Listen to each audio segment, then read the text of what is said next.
তো বন্ধুরা, আজকের মেনুতে আছে চিলি চিকেন।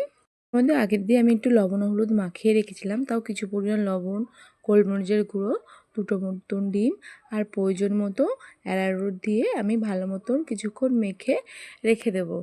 এটা যখন মাখা হয়ে যাবে তার কিছুক্ষণ পর আমি এর মধ্যে পেঁয়াজ, রসুন, আদা বাটা, কাঁচা লঙ্কা বাটা দিয়ে মেখে কিছুক্ষণ রেস্টে রেখে দেবো।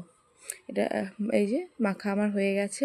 এবার একটা কড়াইতে তেল গরম করে আমি একে একে সব কটাকে কড়াইয়ের মধ্যে দিয়ে লাল লাল করে ভেজে তুলে নেব।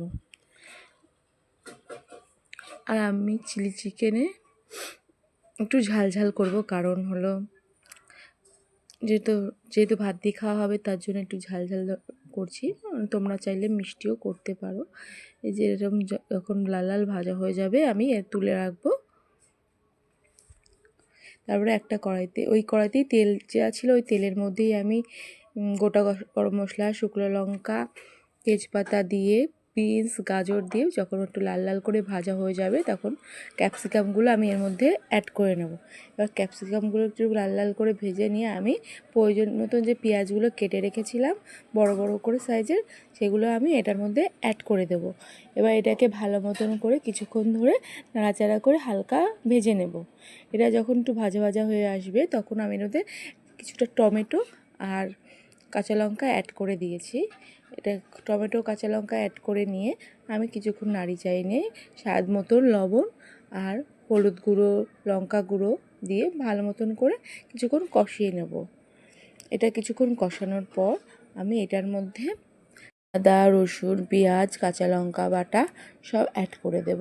এবার অ্যাড করে দিয়ে ভালো মতন করে কিছুক্ষণ কষিয়ে নেব যতক্ষণ মশলাটার ভালো। এবার এটার মধ্যে অনেকক্ষণ ধরে কষিয়ে নেওয়ার পর আমি tomato sauce, soya sauce, chilli sauce add করে নেব। এবার সসটাকে অ্যাড করার পর আমি কিছুক্ষণ নাড়িয়ে চাড়িয়ে নিয়ে এটার মধ্যে স্বাদ মতো আমি চিনি অ্যাড করে দেব।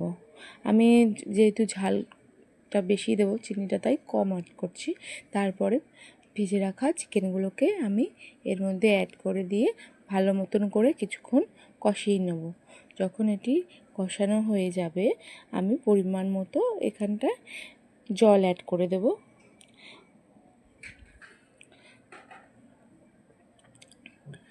পরিমাণ মতন জল অ্যাড করে দিয়ে কিছুক্ষণ ধরে আমি ফুটিয়ে নেব। এটা যখন ফুটে উঠবে আমি এটার মধ্যে কর্নফ্লাওয়ার অ্যাড করে দিয়ে কিছুক্ষণ ফুটিয়ে নেওয়ার পর আমি স্বাদ মতো গুঁড়ো গরম মশলা অ্যাড করে দেব। এবার গুঁড়ো গরম মশলা দিয়ে আমি কিছুক্ষণ নাড়িয়ে চাড়িয়ে নিয়ে নামিয়ে নেব। রেডি হয়ে গেল আমার চিলি চিকেন। কেমন হয়েছে তোমরা একটু জানিও বন্ধুরা।